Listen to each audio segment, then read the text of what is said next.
Welcome to the Day Clean Devotion Queen podcast. Our podcast episodes breathe life into selected themes from the DDQ Meditation Journal. Hosted by our founder, Najma Thomas, we engage in heartfelt discussions with a diverse roster of inspirational Queen sisters. We explore their unique perspectives, uncover the wisdoms shaped by their journeys, and celebrate the trials and victories along the way. Together, we are creating a woe manifestation space where conversation meets examination and sparks transformation. How are you? How are you doing today? I'm so delighted to be here chatting with you. And hey, Queen Sis, to the folks out in the audience, to our listeners, welcome to the fourth podcast episode in our first series for 2026. We are having conversion conversations. And for those of you who've been hanging out with us for a little bit, you already know this is not conversion like somebody trying to recruit you to a new religion. This is conversion like when souls change directions, like we're manifesting a whole new reality. And this season is for women who left old versions of themselves and walked straight into who they were meant to be for such a time as this. And we've been having a great time talking to the aunties, the elders, the healers, the field change agents. And today, I am so happy to be sharing the mic and sharing this space with our featured guest. So I'm going to do a little bit of introduction for those of you who may not be familiar with Miss Keonda Grant-Taylor, and then we're going to get right into our conversation. So, first up, the credentials, the background. Keonda Grant-Taylor is an intergenerational financial trauma advocate dedicated to helping Gullah Geechee communities and people of color heal their relationship with money, power, and legacy. With over 25 years of experience in finance and accounting, dual bachelor's degrees in finance, an MBA, and a doctorate in organizational leadership, she blends technical expertise with trauma-informed financial insight, y'all. As the founder of Granting Gullah and the visionary behind Gullahnomics, we're going to get into Gullahnomics, y'all. Keonda focuses on breaking cycles of generational financial trauma, and particularly within the Gullah Geechee corridor, by merging economic strategy, cultural awareness, and emotional healing. Her work sits at the intersection of wealth building, legacy preservation, and financial sovereignty. These terms are just making my heart joyful. So, Keonda, welcome to the Day Clean Devotion Queen podcast, sis. Welcome. You read so well. I love it. I love it. Don't you sound good, girl? That's all you. It's all you. You sound so good because you are so amazing. And it's a pleasure to be having this conversation with you. I shared before we got underway. This is my classmate, y'all. I've had a couple of my classmates on this podcast, and we haven't had a chance to chop it up in a while. So I'm really, really pleased to be having this conversation. So I'm going to start with our standard opening question. I ask all of our guests this. What is your day clean routine? How do you usually get your morning started? Okay. I have learned to check in with myself and what my body is saying to me. I haven't done that in a long time. I didn't know to do that. A lot of times I tell myself maybe because I'm the oldest, my focus was always on the oldest of four girls, and my focus was always on not only my mom, my dad, but also my siblings. And so sometimes you have a tendency to take yourself, focus on what's going on around you, and you forget about yourself. So when I'm thinking about day clean, cleaning myself, I breath work is very, very important to me. I'm paying attention to my breath. And something that led me to that was I was at work, how many years ago? Maybe 8 years ago. And Ms. Thomas, I'm typing away at my computer, right? Doing some accounting work. All of a sudden I froze and I could not move. And I didn't know why. I'm like, something's wrong. Something's wrong. Tears coming down my face. I said, something's wrong. I can't move. And I was hoping someone would pass by and see me. 20 minutes passed by, Oh my goodness. right? So I go to the doctor. They said, oh, I'm glad you came by. You would have had another mini stroke. I said, I didn't even know I had the first one, you know? And so that taught me to slow down, pay attention to myself. Not only that, it was one of those things where I knew I grew up at a time where, sometimes, your elders may say kids were seen and not heard. So someone Mhm. I knew not to, express my feelings in a certain way, and what goes on in the house stays in the house, and so you don't say certain things. But I suppressed so much, and I didn't know that work-life balance was a thing, because I didn't hear it. So when that happened, I realized, okay, Keonda, you have to slow down and you have to pay attention to what your body was saying, because my body was speaking. I just thought, I just needed some time, later on to rest. But I took that time to kind of really pay attention to myself and realize that I wasn't being selfish for, paying attention to my breath, and so that was a scare for me, but it was a wake up call, and I wouldn't change it for the world. So every morning I listen to myself, what my body is saying, and pay attention to my breathing. Mhm. That's beautiful. And thank you for sharing that. I know just that testimony alone is something that someone needed to hear, that self-care is not selfish. And that being seen and not heard is not for the healthy and wealthy. We gotta see and hear ourselves, Queen Sis. My goodness, I'm so glad you checked in and you check in every day clean now. Yeah, yeah, that's beautiful.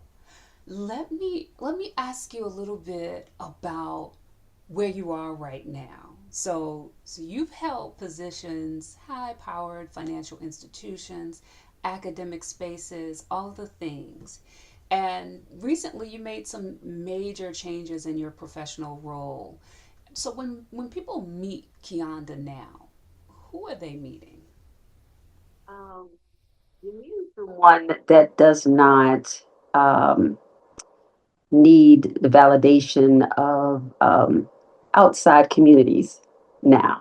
I tend to focus on value versus validation now, and redefining what validation is to me and what value is to me and what's valuable to me. I'm normally, especially in my background, when it came to work, I was always the only one. If I wasn't the only female, I was only African American, Uh-huh. Times where I got excited, my accent, Gullah Geechee accent would come out. And Mhm. and I didn't realize that I was trying to shrink it. Where did that shame come from? I developed something where, you'll be in the boardroom, you'll say something, someone else says it, and they glorify it when somebody else says it. But I was like, I just said that, you know, and they overlooked me. And so I didn't know what this feeling was coming over me. And then I learned later on, I developed a sense of financial, how can I say it, imposter syndrome, of some sort. And a feeling like I didn't belong, but I didn't know where that was coming from. So I learned to pay attention to systems and redefined what that meant to me. And I said, I'm not going to measure my Black success by a white measuring stick. Come on. I try to tell people that sometimes subconsciously we may be um, groomed to a world to believe that maybe African Americans are bad with money, but they never told us who designed the choices. They never really asked. So I decided to really focus on financial trauma because I didn't realize I was doing it, nor that I had it, and where it developed from. And sometimes when you're the first in your family to do certain things, you don't have a blueprint. And I realized when I was in an investment banking firm, I was once again the only African American, the only African American woman, but there were two Asian guys, or two Asians from India, two Asians from China, and then there was one lesbian Caucasian woman. And I never forget, Ms. Thomas, when they said, I need to call you Dr. Thomas. I like that better. I never forget. That was a great idea. Whatever idea we came up with. Um, I'm going to get 50,000 from my mom. And the other one said, I'm going to get 50,000 from my dad. Another one said, I'm going to get 30,000. Can you ask your dad for $40,000? For the first time in my life. So you laughing already because you know. Okay. In my life, something came over me like, who? It's my daddy for that. And even if he does have it, he has other kids. I can do that. And that's when I realized we may have the same degrees, Dr. Thomas, but we didn't have the same experiences. Okay. And that stuck with me. That stuck with me. And it made me study even more of what that feeling was and who else in my community may have been feeling that. And so that opened my eyes and realized there's more to just working, that I wasn't financially broken. I was just trying to survive in a system that needed my labor, my land, and my silence. You know, to get ahead. And so that alone said, okay, God, I get it. Where you put me at is bigger than what I thought, because I started off as a music major. Okay, I love theater arts. I love music. I love singing, dancing, and acting. But while I was in my undergrad, I heard something say study finance. And I was like, why? I like math, but not like that. And tell you the truth, it wasn't until I had those experiences and I moved back home till I realized what was calling me. Yeah. Mhm. Oh, there is so much beauty in that response, and I can't pick apart the whole thing, but I want to focus a little bit on what you opened with and what you closed with. Validation versus value. External validation versus internal value. All of that for us right now, okay? And coming home and being able to sort of uncover that. And then what's required of the system? It needs all of your labor and all of your talents, and it needs you to be quiet. Just that right there is just so remarkable. Just to ground this conversation, and I'm sure that folks are listening, thinking, yes, that I have had that experience too, Dr. Grant-Taylor. I too, I know exactly what you're talking about. So you came home, and we all have memories of home when we left to go to get the degrees and the jobs and the things. How does home, especially Gullah Geechee home, hold you differently now than when you were here as a younger person? That was so funny. When I was 18, I remember saying, at 18, you think in the 40s, that's old. And I remember saying at 18, I said, yeah, I'm going to leave. I'm going to get my education and I'm going to come back around 40. Because I thought maybe 40 was retirement or something, right? Should be. Didn't realize that I really was coming back in my 40s. Forgot I totally said that. But I remember wanting to study something that at the time, our culture didn't have, when it came to performing arts or finance or investment banking, stuff that I wanted to learn. I knew I had to take that step and courage to leave and go outside of my hometown, right?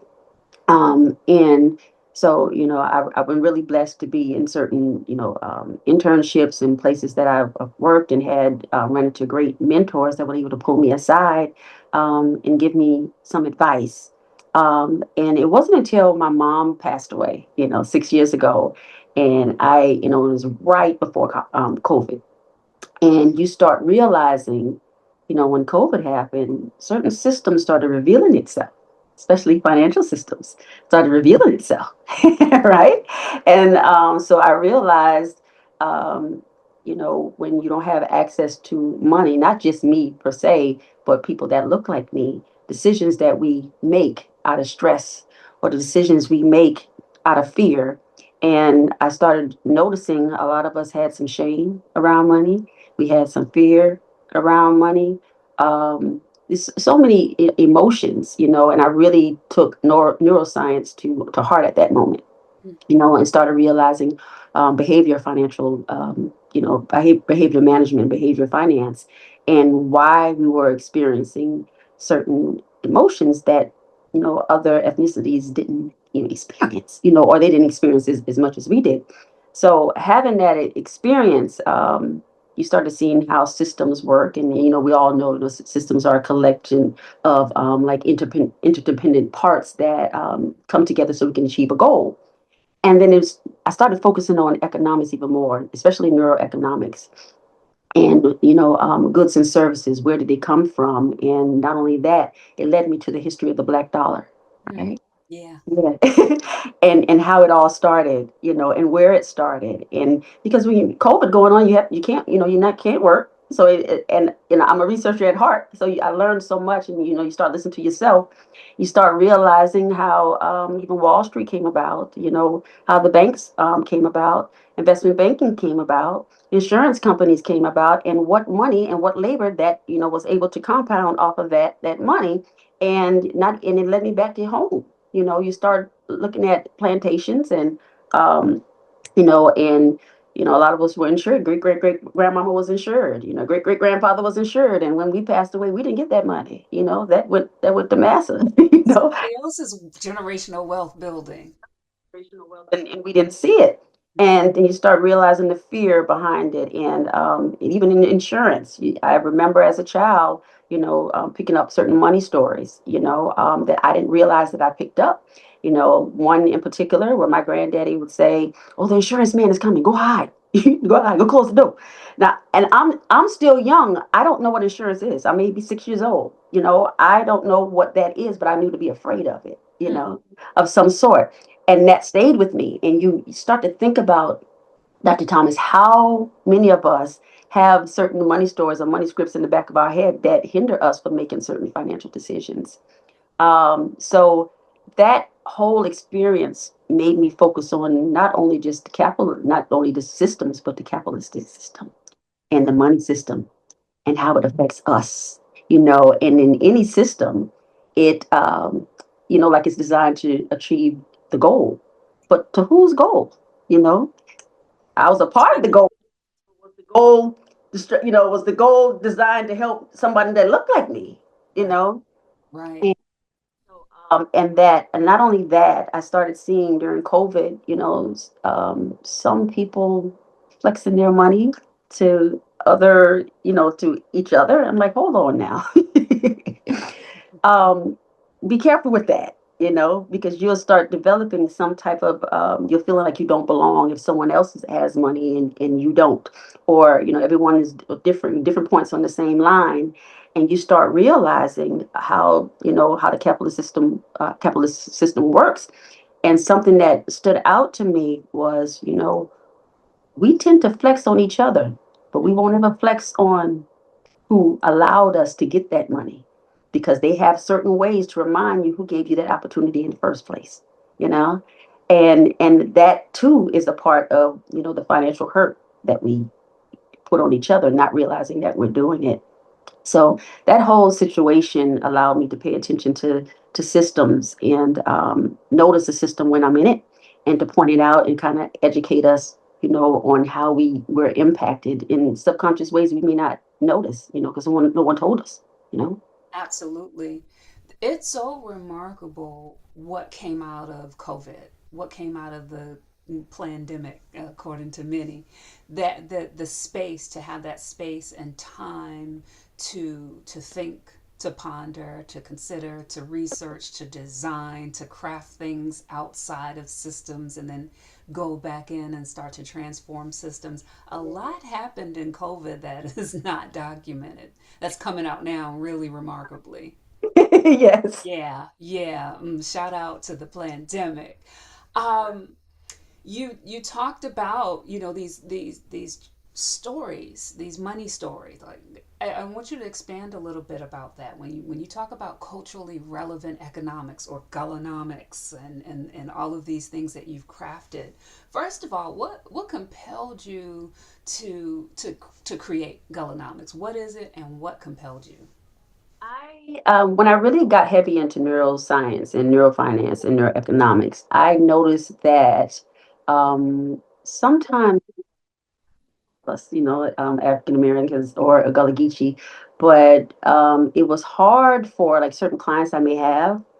Um, it was hard for us to have an emotional connection to money or getting insurance or investing because we kind of somewhere down the line we didn't believe that it would work for us.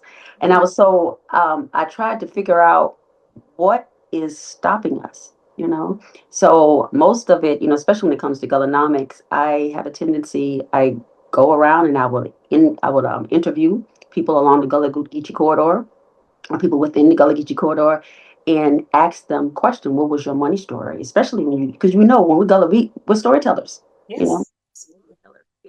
Somewhere down the line we may have picked up something that may be hindering us in our decision making.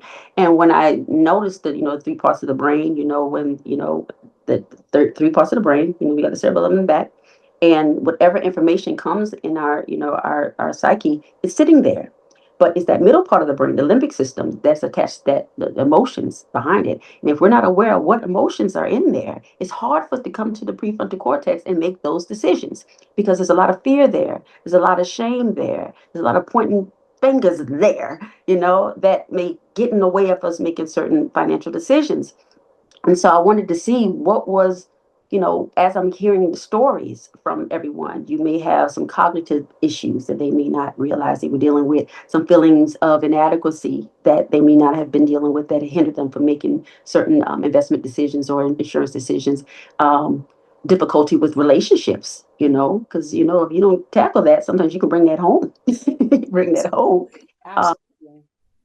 Certain health issues. I noticed there were some stories, like one thing I'm working on now is talking about debt in doctors, debt in going to the doctor. Because a lot of us, we will ask ourselves, I want to go, we need to go to the doctor, but then we'll say how much that costs. How It's gonna cost so much money. much money? I don't want to go. And we put it off, in our health. And if we're not around, we can't help our family. One in particular, I noticed in not just financial, but in the like right now I'm studying to be a financial behavior financial planner, right? And and then in financial planning, I was telling the firm, like right now I'm the only African American, female in there, and they had a question, Dr. Thomas, that really made me think for the past 3 months while I'm getting these money stories, right? um, One person came up to me and he was like, Keonda, I'm not trying to be funny. He's like, I really want to answer to this. They said we're acquiring a lot of athletes, young athletes, and they have NIL money. But I really want to know, why is the first thing they say when they get their money is they need to buy their mama a house? House. Get a bottom, mama. We know this. So I started laughing, and I didn't mean to laugh. I said, man, you don't understand. You don't get it. That entire community would be on that young man. But he noticed the trend, he noticed the Mm-hmm. trend. And I was trying to tell him how tribal we are, Mm-hmm. I was like, you may grow up, have grown up to be groomed to think individualistic. We weren't able to do that, and that is important. Secondly, they said, historically, they said, I remember I don't know where we were in some meeting, and the question came up. They said historically, when it comes to white families, white American families, they tend to pass on houses and investments, and we tend to pass on not only debt but caretaking You're responsibility. taking. And it hit me. I had to, think about that again. And he really was asking about the caretaking responsibility. I said, you know what? For the first time, I really thought about that. I said, because I can only speak for my island. I said, I know if there was an elderly aunt, if we had some room, we brought her in, but we didn't financially prepare for that, Yeah. She didn't either. She didn't either. I was like, and not only that, I was like, long-term care was not something that, that What's wasn't. that? What was that? I was like, and as far as disability, I was like, in disability insurance, I was like, I thought, I kid you not, even in the world of finance, I thought disability was when you lost a limb or you were or something of that nature. I did not know disability is when you lose some type of income of any sort, is any income of any sort. If you can't work, that insurance will bring that money in despite if you're working or not. I didn't know, me being late diagnosed ADHD, that if I had to sit out for a minute, I didn't know that. You're not by yourself. You were not by yourself. Times sitting out for 3 months can take a whole year or two to get back, to build up that emergency fund. And that gets you off course. But if you're not a target market when it comes to financial planning, you don't know what you don't know. Hmm. And so you start seeing things. And then they would ask, I kid you not, when last October, unfortunately, when we had that unfortunate situation on St. Helena Island. Of course, when I got to work, they were like, Keonda, isn't that the island you're from? I was like, yes. What happened? Why are there certain situations where there are GoFundMe, situations? And of course, first of all, you don't even want to have that conversation. No, Okay, you do not want to have that conversation at work. at work, and you're already grieving because you're like, gosh, my city's all over the news. It's national. I was like, I don't want that to be, think that's the representation of my city. But I had to inform them. I said, let me tell you something. I said, sometimes we have how can I say, not a love hate, but sometimes we have a unique relationship when it comes to insurance, for where we come from. I was like, a lot of times all we know is death benefits. We don't know that there's living benefits because we weren't in target market. When you're talking about legacy planning or wealth planning or financial planning, you tend to target people that actually have the money or who you think have the money. So you sold, there are times when you may have sold us insurance policies that we just really thought it was for death, you know I had to explain, at my firm. I said something, I kid you not, we went to Jacksonville, Florida for something, and we were talking about certain words and how certain words made us feel. I kid you not, when they heard the word risk, okay, they lit up. Ooh. Risk to them meant money. Risk to danger, you know? And I was like, well, why is that? You know? And then and internally, it's not that many of us, but of course we had to sit down together and we had to think about why was that danger to me, when I think about risk or, when I'm growing up, if someone is paying a premium every month, that's a bill, you know, to some people, that was a bill to us, so, we could use that money for other things, but they had a different mindset. And I wanted to understand why they had that mindset. So I kid you not, that whole situation brought me back to what was needed in my community and why we weren't getting ahead. And it was never that we were dumb, you know. I tell people all the time, ignorant is just that you just don't know. No. Market, how are we going to know? And so I got tired. I'm serious. Is that the cognitive dissonance where I got tired of I don't need any more awards, corporate awards. I don't need it. I don't need any more of that because I got tired of he was saying, congratulations, Keonda. You helped the department get this million dollars. I didn't even make myself $1 million. I didn't even make my community $1 million, but yet I'm helping you. So what part of the system or what part of my thinking didn't, hit me that I need to redirect that to my own people? So it's a cognitive dissonance here because this very community that, that you're valuing, you're benefiting off of my labor, they help raise me, you know, they helped raise me somehow, but yet I'm working to help you. So I said, okay, so I said, Lord, help me find a way in which I can educate my people. I was like, and give them time to build up their assets so we can be a part of that system. And, because like now, the, the company, the firm that I work for, the financial plan that I work for, when you realize the year that they were founded, you know, 1860 something, you already know where from.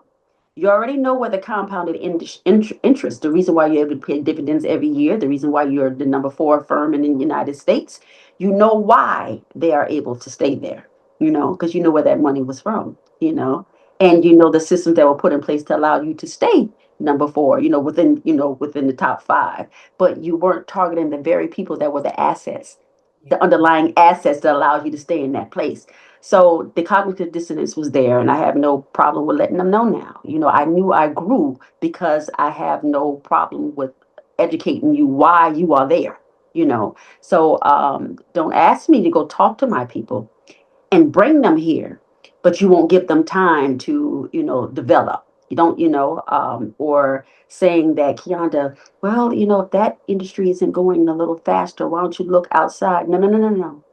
I'm not there anymore. Okay. I'm not there anymore. If I can't bring my people, you don't need me. Okay.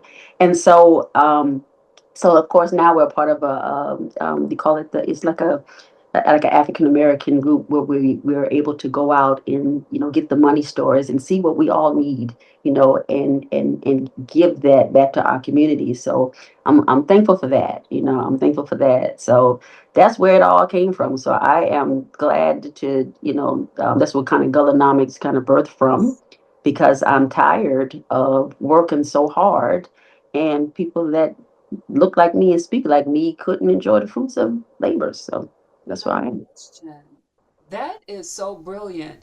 And you just taught a whole master class, on systems design and who economics was designed to serve and leave out.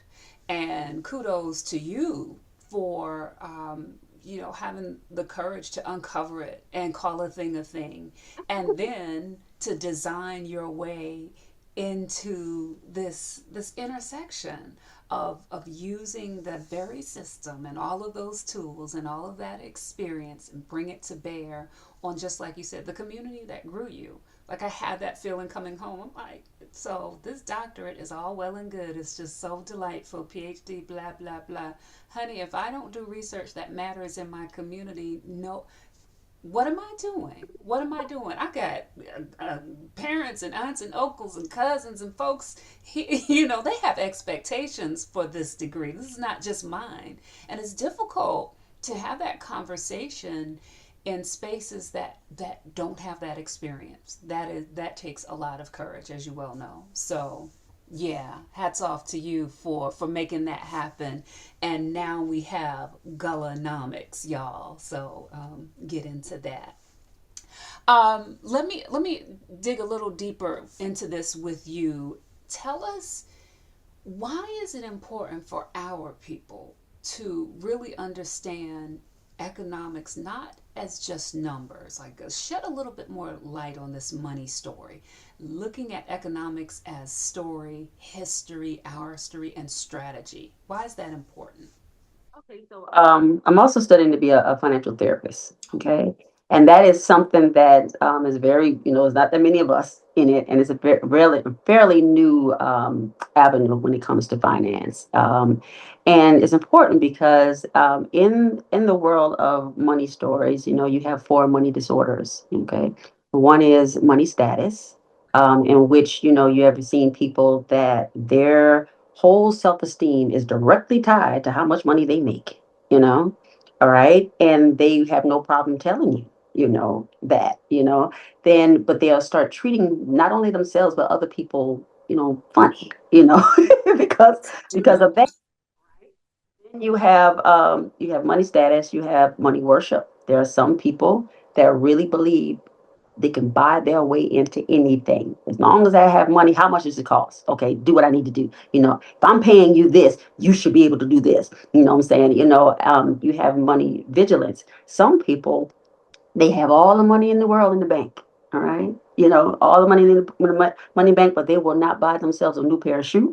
They will not go on a vacation because somewhere down the line, something happened, where they're afraid to spend. If I spend now, something might happen. They're not realizing that the underlying fear. And we all have, people in our family that, within these four aspects.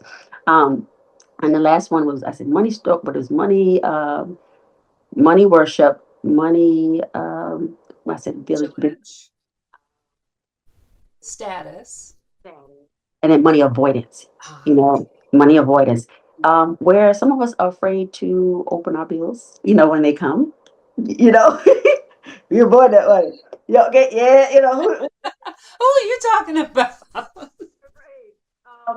money avoidance because sometimes, like I was telling someone at work, I was like, a lot of times, especially if we have grown up in church, we may misinterpret when they said money, love of money is the root of all evil. So sometimes we may, assign that, make it evil when it's really neutral, but we may say that, and because of the stories that we may have heard on the pulpit, it's easier for the camel to get through the eye of the needle. Needle.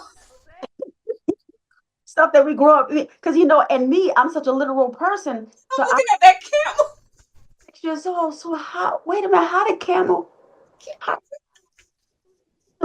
so I'm afraid to get money. And there were times when I'm gonna be honest. I turned down certain jobs because I was afraid if my family knew I made X amount of dollars, they were gonna come at me, wanting this, wanting that, wanting that, wanting that. I was afraid, but not knowing where the fear came from. You Mm, know. And all of that, you start not only thinking about the money disorders, that they can develop. You start thinking about like other things that not only the shame and guilt that comes with it, but also in neuroscience they talk about dose, dopamine, mm, oxytocin, serotonin, and endorphins, and with dopamine, that's that goal, once you achieve that goal, that reward. But in finance, if you don't see a financial reward, especially quickly, sometimes it's hard for us to make that decision. Like I said, our emotions get in the way for us to get up here to take action on certain financial products that could really help us or help our generation. The same thing with oxytocin. Well, it may regulate our mood or something, or it makes us feel stable. But if we're not in a financial stable, if we don't think we're in a financial stable position, sometimes it's hard for us to take action once again because we feel like we have to get stable, to do so. The serotonin, where same thing. The confidence. The confidence. Sometimes we don't have that financial confidence because we didn't see someone in our family do that. The endorphins that we feel is our feel good. Our feel good. Neurotransmitters where that'll give us some type of resilience. Sometimes depression will kick in. We tend to sometimes think that money is not biological, but right now, you say, for example, if my refund check from IRS kicks in, girl, I'm a perk up, I feel a little good. I feel a little good. it's a So good money, time. maybe, the worry might come in, and we don't realize, over time that may drain us. It may drain us and it causes us to think a certain way. That worry kicks in, and that adrenaline, too much adrenaline, that can wear and tear on us, and we're not aware that it is messing with us, biologically. So I just think that's one of those things where being aware of your personal money story, childhood money story, because it comes from childhood, based off of what we may have seen, what our parents may have said, our leaders, people we look up to, our values, and that helps us form decisions, and so that helped me realize that just paying attention to us coming home first. getting the money stories, trying to change that, that narrative that someone else gave us, because sometimes a lot of us, even in our 40s, our 40s and our 50s and 60s, we're still running on maybe a story that our grandmother told our moms, No doubt. that's not, prevalent today, but we're not aware of what is that fear is coming from. So I just thought that was important to pay attention to. With so Dr. Grant Taylor, you are giving us a class. I bet y'all, Queen says y'all didn't know you were coming in here for this lesson, but you're getting this lesson. Now this one is on the house. But I want to ask you about economic literacy because all of the things you're sharing right now in just this short space of time sound like essential knowledge. They sound like things that we should be getting right with all of the other things, or right with the ABCs and the one, two, threes. So, what does economic literacy look like when it's rooted in culture? And how can we, I don't know, how can we make economic literacy more regular so we can influence these stories, these money stories? In my opinion, okay. Um, Paying attention to not only things that we tell ourselves, but teaching us how the black dollar already evolved. Okay. Paying attention to situations like Black Wall Street, but what happened, because sometimes when you don't realize where the goods and services are coming from and you don't see it around and you think, you believe what other people tell you about yourselves, that we're not able to make these systems, or we're not able to recreate that type of environment once again. Like I had to tell my children, I've been lived in Atlanta for 25 years before I came back home, right? And having to drive by Lake Lanier and telling my children, I said, "Do you know underneath Lake Lanier there's a city called Oscarville, that was once predominantly black?" And they're like, "What?" I was like, "Yes. Do you know we were passing through? I think my daughter was at a dance competition, and we're driving up north. You're passing through, you go by Lake Marion. It's like, hey, do you know there was a city called Ferguson, South Carolina that was underneath underneath there? You start talking about Seneca Village, in New York, and how that's now Central Park. Go to other places, in North Carolina where the Tar River has flooded it, and same thing in Alabama, and look at Lake Martin, and realizing that we were, we always had the knowledge. We've always had the economics, and I tell people, I said, what's so prevalent and why I'm so happy to be born and raised on St. Helena Island, because it's still, one of the most, predominantly black, it seems like some things may be changing, but They'll change. don't mean we can't change it back, Come on. being around, I will say people like you have given me hope when it comes to going back to farming, and agriculture. And I teach my children to please pay attention to horticulture as well. Not only that, I tell they're shocked at the firm to realize how much land we all have, right? And how we still have it, the acres. I said, and sometimes you may hear that term, we're land rich but cash poor, right? I said, but someone never, no, weren't talking markets to show how to profit off of that. And so when I hear, I think I was talking, who was talking to? I think I was talking to Attorney McNeil the other day, but I think she's married now, Hawkins, and we were. There you go. He said, I have to get my box from Dr. Thomas. I said, what box? I said, girl, tell me about that box. I can go get it. That's right. Because I want my children to see that exists. That exists, and you too can do the same thing. My husband had told me I took him shrimping, right? Took him shrimping and crabbing. And he went, he got his shrimp, he got his crab, and I kid you not. So he looked around with his bucket, and he said, "So, babes, who do we pay? That's ours." So he turned at me. He said, "Oh, listen, we're never going back to Atlanta. We're never going back to Atlanta." He said, "So you mean to tell me I can take this and go home and clean it and it's ours?" I said, "Yes." He helped me realize the gold mine that we have What here, we have. because I didn't realize at the time that other places couldn't do that. You know it, but you don't know it. You take for granted that. And he said, the acres that you have here, we don't have in Atlanta. Houses are, like that. He's like, well, my kids would run around and say, Mom, look, I got the dirt in my toes, and that meant a lot to them, you know. And you start appreciating even more where you came from and the land that we have. And because God is not making any more land, No you know, wonder. you start to realize that that's where it is, that we can invest in other ways, in land and our own resources and take advantage of that. So that is one example, really teaching. Not only I start more on the middle school age, when I'm talking to them. Okay. Because I wish someone had told me.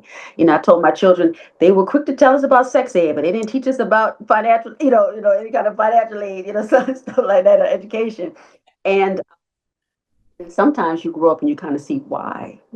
Had they educated us early, financially, we would have made certain financial decisions that would have closed that economic gap in such a way that they. So luckily that we are still here. Gullah Geechee people, we're not going anywhere. We're able to tap into our whatever strengths that God gave us, our talents, and just be able to. I don't care what your talent is. There is a market for it. And once you get that, income for it, is find a way to turn that income into wealth. So we can keep it within our own communities. So that's my goal. That's incredible. And what I got from a bit of your response is that we can use our stories, the stories passed down from our elders and their lived experiences to change these money stories, right? Like it's a double ed. It's all in the storytelling. It's all in the storytelling. That's incredible. I could just sit here and listen and learn from you for hours on end, but we do not have that kind of time. I want to be mindful of yours. But so let me get to wrap up. Just one more section here before we close. Truth telling, courage, and unlearning. Doc, you have chosen a path that isn't always rewarded by the traditional prestige systems. You talked about those awards. What has truth telling cost you and what has it given back? The truth telling has cost me to leave some spaces because you start realizing financial stress. You start realizing cognitive dissonance. I kid you not, I was telling my children.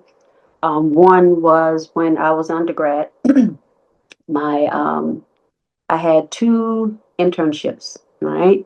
And I never forget. Sometimes you come from, our background, we are colorful in the way that we dress, the way that we move. And I think at the time I noticed something. I think I had my hair black, but I had these two little red streaks right there, right? Couldn't tell me nothing. I thought I was cute, That's all fine. right? Another lady of Caucasian descent, she had more of the goth look back then. And I was confused. I really didn't understand, but I was trying to figure out, I was called into the office and I was told, if you want to continue being an intern here, you have to change your hair. And I was like, why? I was like, she has the golf look and she had blue. I was like, but my grades were better than hers. I didn't understand why I had to change, but she didn't. But he didn't give me an answer. He just gave me an ultimatum. I said, that's okay. Well, I'll go. Right. So, yeah, you can go. Bye. Bye. And I was okay with that, because I don't know what was in me. Maybe the Gullah Geechee in me. You know what I'm saying? That said, no, Blame it man. on your roots. I got what I needed from it at the time and I left.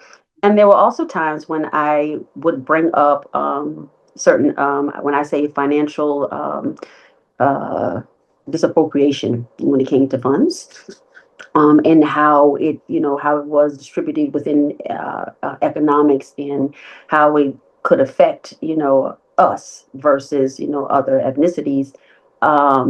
It was perceived negatively as if I was complaining. I could have numbers, facts, because I love data science.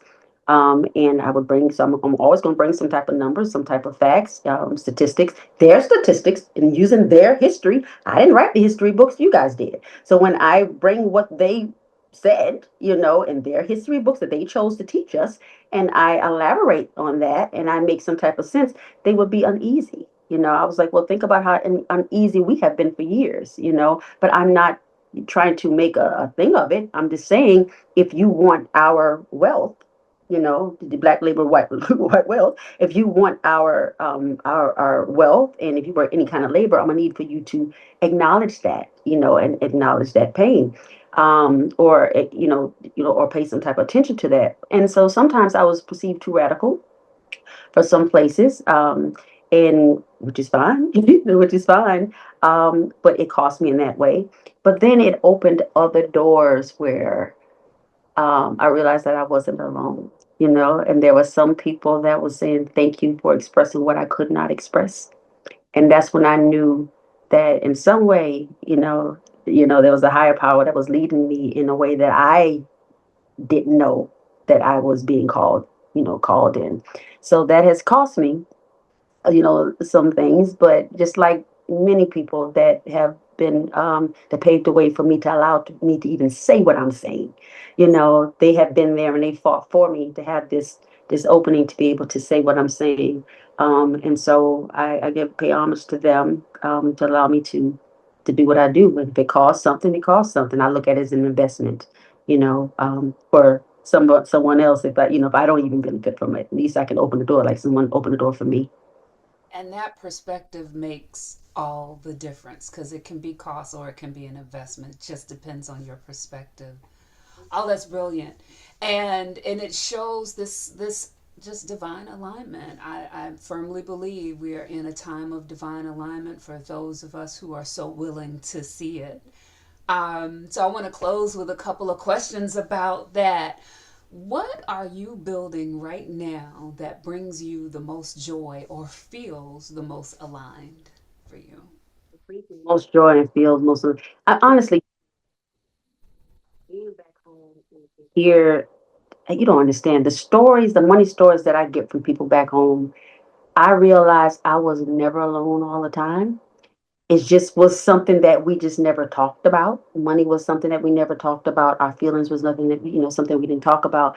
What I'm so glad for in this space and in this time that we're taking mental health much more seriously than we did prior. First of all, when I was growing up, just pray about it, girl. Just pray about it, give it to the Lord. Give it to the Lord. But they forget that the Lord created, allows some people to go to school to become therapists, so Yes. I am giving it to the Lord, you know. So because you can't repeat the same thing over and over and expect different results. So we have to do something different and have the courage to do so. And so that has opened up and it's given me much joy that I'm able to speak, and especially our generation now, realizing that I was never alone. We're in a space where, we all can talk about things now, and realizing that maybe we might be the elders now, the Oh young, no, we're the elders now. it's us. Y'all listen, That's right. and not only that, just our generation being the sandwich generation where we're in between, taking care of our parents as well as our adult children, and no one financially prepared us for that, mentally or financial, to do that. So having to figure that out, is a struggle, but I think we're tough enough to handle it. So I'm just thankful for that the Most High is using us in some type of a way to fix what was broken and to have the courage to call it out. Yeah. Oh, that's so encouraging to me as well to know we're not alone. And yeah, we're in the sandwich generation. And even if we are not tough enough, it's enough of us around us to help us weather this. We got a real great collective. And that's just so deeply encouraging to me.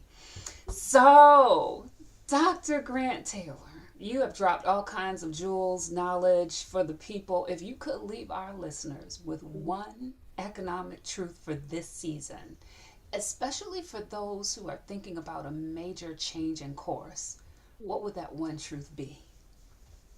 I think that one truth would be once again, to not flex on each other, when it comes to our assets or our money, because we are all in this together, whether you want to believe it or not, because there is a system that will remind you somewhere down the line of who allowed you to be in that place. There are plenty of millionaires out there that they can say, but so much. You know what I'm saying? But so much before a system will remind you of who you really are in their eyes. So I would challenge all of us to not measure our success by white America's measuring stick once again, and to really take neuroscience serious and pay attention to your mental health and the emotions that are around money so you can change that so you can make better financial decisions. Oh, brilliant. So I know everyone listening now wants to know how they can connect with you and get some guidance or some therapy and all of the things. How can our listeners learn about what you're working on and get connected with you? Drop the context. Okay, well, you can also go to Gullahnomics.org. That is something that's the website you can go to. My number's on there. You can email me. We can talk because I love to hear money stories. And like I tell people, although I am licensed, in insurance, licensed when it comes to securities, that is not my focus. I don't care where you go. I just care that you get the information to go to do it so you can change, help your family. But my main goal here is to not talk about financial education, but also wealth education. There's a difference. Financial education is income and expenses. Education is assets, liabilities, and equity. And so just to have that conversation and make it just normal when it comes to our community, because I'm a firm believer if every one of us has some type of insurance policy, the death rate will go down because you won't be getting a lot of shootings and killings because those insurance companies know they have to pay and they'll go after these police departments for that. So just have something in place, because reparations may not come any other way. But if all of our families have at least something, we can leave that to the next generation. Not only that, teach them so we can be our own bank, once again, so we don't have to depend on other ethnicities to take care of us. I love it. That's a beautiful way to close. All of the Gullahnomics.org, we're going to put that in the episode notes. So you just scroll down if you're watching or listening. Such a beautiful way to close on wealth, y'all. Reparations can come in many forms. So, Dr. Grant-Taylor, thank you so much for chatting with us today for the Day Clean Devotion Queen podcast, now DDQ community. You know what I always say after every podcast episode. If you heard something today that encouraged you or moved your spirit, and I know you did, don't keep all this goodness to yourself. Sharing is caring. Drop the information in your networks and go ahead and let's build this wealth together. And until the next time, I hope the remainder of your week is everything that it needs to be. And we'll see you on the other side, Queen Sis. Peace.